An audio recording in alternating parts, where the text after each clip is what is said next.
Nous sommes aujourd'hui ces conquérants pacifiques que l'on nomme touristes, glissant sur un Bosphore bordé de vieux palais, de mosquées et de souvenirs jusqu'à Istanbul. Istanbul n'a guère changé.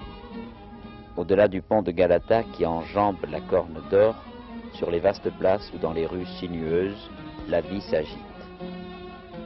Et le touriste s'incorpore naturellement à cette vie, sans mériter autre chose en échange de ses regards curieux qu'une curiosité indulgente et sympathique. Si Loti revenait aujourd'hui, il retrouverait le petit café dominant un vieux cimetière musulman où il venait se réfugier et admirer le magnifique panorama qu'offrent le Bosphore et Istanbul.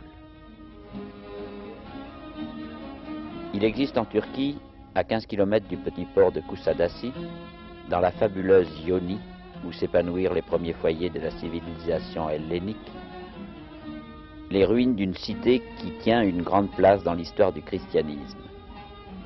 Il s'agit d'Éphèse, où le concile de 431 proclama le dogme de la maternité de la Vierge et où, sur l'emplacement du tombeau de l'apôtre, s'élèvent encore les murs et les colonnes de ce qui fut la basilique Saint-Jean.